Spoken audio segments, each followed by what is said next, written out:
Hey, listener, welcome to episode number 118 of Listen Up. And welcome to August. Today is our Live with Intention Day.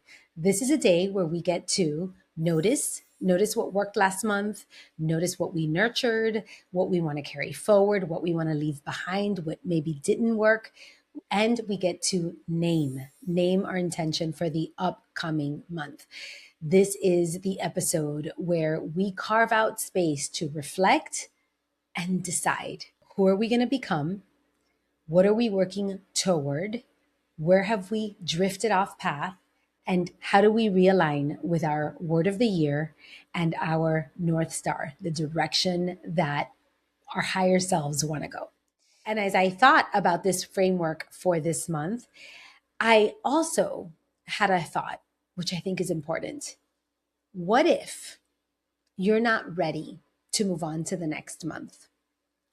What if you're not done working on the things you started to work on this month? What if you're not ready for a new intention? What do you do then? So the other day, I was in a walking session with one of my clients, and she had chosen her theme for June. We were wrapping up June and we were getting ready to start July. And she looked at me and she said, You know, I feel like I want to extend my June theme into July because I don't feel like I did enough of it in June. And I want to keep focusing on that in July. Her theme for June was Jewel June, which was her way of saying she wanted to focus on the jewels of her life, on finding the brilliance in her clients, in her colleagues, in her family, in her relationships, in her own life, looking for what is special, the diamond in the rough kind of thing, instead of focusing on the gaps or the problems or the things that need to be fixed. So she tried a little bit of that in June, but she wanted more of it in July. And she was asking me permission, like, is this something that I can do? Can I repeat the theme in July? And of course, I allowed her to do that because she was excited about it and she wanted to carry it forward. And this isn't about rigid rules. There's no formula that says you must, regardless of any circumstances, create a theme for the month. I actually have some clients who don't like participating in monthly themes because it feels too overwhelming for them. So they prefer to just do a seasonal theme, and they'll have that theme for the entire season and they'll just focus on one thing at a time. So that's perfectly okay. There is nothing wrong with doing it that way. And I really wanted to make that clear for you. If you feel like you want to repeat a theme or you're not ready to let go of an intention, by all means, you get to carry it on. But there's another part of that that I also think has a lot of value. And it is an argument for choosing a new theme. And that is the idea of something being finished versus being complete. A few years ago, I attended a Y workshop with my girlfriend, Luli B. And she said something that I thought was brilliant during the workshop. She said, the exercises that we're going to do today and the work we're going to do today is going to result in a finished product. You're going to leave with a finished product. But it doesn't mean that the work is complete, because you could be finished, but not complete. The work that we're going to do here today is a lifelong project. It's something that you can evolve and iterate and go back to the drawing board and revisit. So you could finish, but you may never be 100% complete. And the same thing goes for my mission statement workshops. I always talk about the mission statement workshop being a living, breathing document, and how you can write your mission statement and have a finished product. But is that mission complete? Not really, because there's going to be different versions of you as you grow, as you age, as your circumstances change, as your priorities change. Your mission evolves as you evolve. So it's never fully complete, even though you can go back to the drawing board and create finished products along the way. Well, the same thing goes for intentions. Intentions are setting us in directions giving us focus and attention on something specific so that we feel the progress of the journey, so that we know that we are contributing and participating in creating the reality that we want to create. Every month finishes, but that does not mean that your intention is complete. So if your theme for the month was finding magic, or your theme for the month is hope or joy, at the end of the month, it doesn't mean that you have achieved joy, hope, magic, and that you're done. It's complete. You never have to look at it again. You get to discard the intention and move forward with a new one.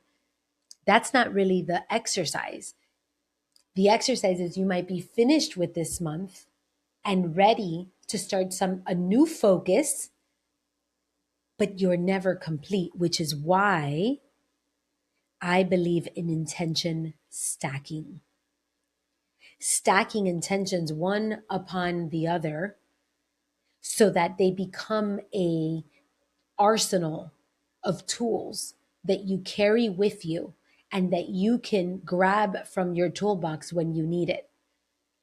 The goal of focusing on magic, hope, joy, alignment, magnetism, whatever it is, in a month is to spend enough time nurturing that particular intention and learn from that intention enough that it is in your toolbox forever. And when you need joy, you can grab for it. When you are out and about, you're still noticing the magic. When you feel like all hope is lost, you know that you have hope in your toolbox. That's the goal. So, with my client, she wanted to focus on Jewel for a little longer, and that was great. But she could have also finished in June with Jewel June and carried with her into July, even if she had a new focus. But that wasn't her choice for this one.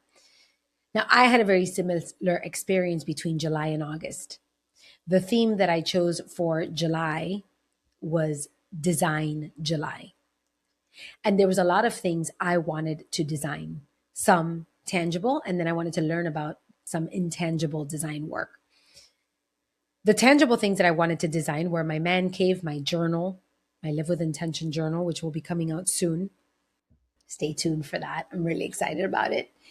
Um, there was a few things that I wanted to design. Some of my habits. I wanted to restructure some of my habits. And I am not finished. I'm not complete or finished at all. I still haven't finished my journal, although we're getting so much closer. I still haven't started the man cave, although we are closer. But I am not finished yet, which begs the question for me, do I carry design into August? Do I repeat the theme so that I can finish? And I decided in my case, the answer to that was no. And the reason I chose no was because even though I know that I'm not finished with designing the things that I want to design, I have focused enough on the concepts of design during July that I can safely put those concepts into my toolbox and I can stack them onto the themes that I want to go forward with. In fact, one of the things that I thought about in this process was that as I have gotten deeper into this design, there is something I need to help me design with more ease and with more clarity and with more efficiency. And I decided to make that the theme of August. And I'm going to share that with you in just a minute. I also wanted to point out that in Designing Your Life, the book, one of the things that the authors talk about is how designing your life is a never ending exercise. It's another one of those, you are never truly complete because you're going to change. You're going to go through many different seasons. You're going to go through many different iterations of yourself. And design is about testing, tweaking, adjusting, noticing, naming, nurturing, rinse, and repeat. So that was another reason that I didn't want to make design my theme for August. So I started thinking about August, and in August, I am bringing some of these design concepts with me into the month. I am finally starting a repair in my home that it was very necessary that I needed to do, which is going to be a huge overhaul in my life. And I'm going to be doing that at the end of August. My kids are going back to school, so we're going to be designing new routines. And if you listened to my podcast last week, my son is starting a new school, so we're redesigning things again. And August is a time of transition. We are, for me, because my kids are going back to school, we're ending the summer months and we are slowly but surely transitioning into the fall. Now, the fall doesn't come until September, so I'm not going to talk about that today, but the energy of that transition starts to show up in August. And I'm already feeling that we're going to get ready for that. So I want to take that into account into the theme of August. So I started to think about all of these things and about what I wanted to really focus on. And it takes me back to what I just told you earlier. There's one thing that I really need in order to design at my best, to design with excellence, which is my word of the year, and to stack onto all of the themes that I've had this year in 2026. And that is, drum roll, please, to simplify. This August, I want to nurture simplicity. I want to focus on what matters most, the essential things that I need to take care of, being efficient and laser focused on what are the priorities so that I don't get overwhelmed and bogged down with a lot of the urgent things that are going to be coming my way.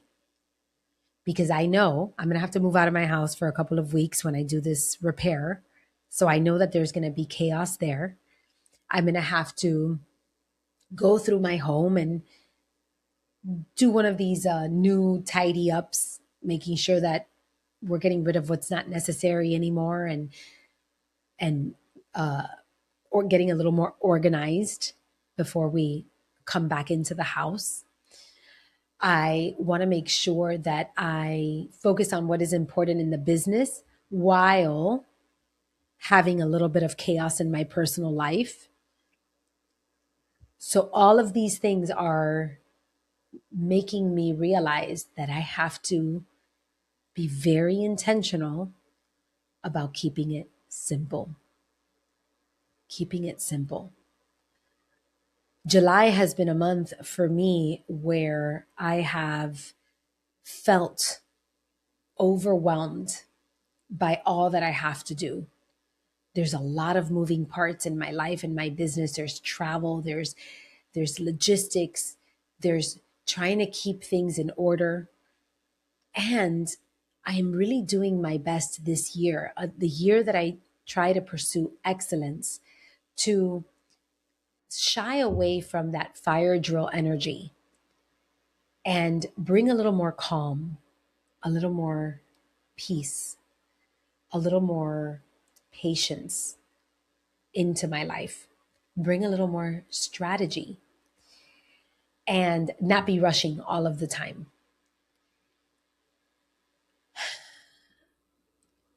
And I think in order to do that, we need some simplicity. So, what's interesting is even though I don't feel like I am finished with design, I also recognize that there's an underlying theme under design that would help me design better, which is simplicity. So now I ask you, what was true for you in July? What did you notice? What are you proud of? What are you working toward? What habits did you implement? Did July bring any surprises to you? Did July allow you to close some loops? Were there any completions for you in July? Are you ready to move on to a new month? Or are you finished with a month, but not quite finished with what you started in July? There are no right or wrong answers. If you are not finished with what you started in July, what if I invited you to think a little bit deeper? Think a little bit deeper. What are you really looking for? What is the underlining theme behind what feels unfinished in your life? What would help you carry that forward? And how are we going to stack this on top of all of the other intentions you've been choosing every month to create a toolbox that helps you weather the storms, find the bliss in your life, and live with meaning and purpose and joy. That's what I want for you. Weather the storms, navigate the day to day, romanticize the mundane, and create a life that sparks bliss. That's what I want for you. And it starts here by noticing, naming, and nurturing. So hopefully that'll help you with your intention for August. And like always, you can choose to adopt the Blissin' Up collective theme of simplicity for yourself, or you could choose your very own theme. But I also want to invite you to something that I am doing this week that is very special. If you haven't already attended, this is your chance to do so. I am hosting a Name Your Season workshop. This work that I do of noticing, naming, and nurturing, this is about getting into a rhythm. It's a lifestyle. And we go from a macro level to a micro level, right? So we go from word of the year to our seasonal intentions, to our monthly intentions, to our weekly intentions, to our daily intentions. It's not complicated. It's just giving you the space to breathe and reflect so that you can decide who you're becoming and take aligned action on a regular basis. So, this Name Your Season workshop, I already hosted two of them. There's one left. The last one is on August 4th, which is a Tuesday, and it is absolutely free. I do this for my well community, but I'm inviting the public to come and join us. And it's going to give you an overview of the season that you're in, what the next 90 days are going to look like, and getting super crystal clear on what your aligned actions are going to be within the next week or so that you can start nurturing this new season that you're stepping into. It is a great exercise. If you're not sure about your August theme, you could discover it in the Name the Season workshop. If you have your August theme, the Name the Season workshop is going to help you understand even more clearly why that theme is what it is and where you are actually in your life and what you need to go forward. So it will complement your August theme or it will help you choose it. I invite you to join me. Go to carolinedeposada.com/season or get the link in the show notes and sign up There is one workshop left. I don't know when I'm going to do this again, at least for this quarter. So take advantage of this program. You are going to love it, and it is at no cost to you. Now, I will say there is no replay. So if you sign up, you've got to come live. It's meant for you to do the work in real time, not get around to it later. This is 90 minutes just for you to really get this reflection, rhythm, lifestyle under your belt. So I'm so excited to share that with you. I hope this episode has served you, and we will move forward to a new month with simplicity and a toolbox of intentions to keep us living a life that creates bliss. I'll see you next week. Bye. That's it for today's episode. Thank you so much for being here. It means the absolute world to me. Now, if this show helps you live with a little more intention and you love it, the best way to support it is by following wherever you listen and leaving a rating or a review. That is how new listeners can find us, and it helps more than you can imagine. So until next time, keep noticing the sparks of bliss in your life. Bye for now.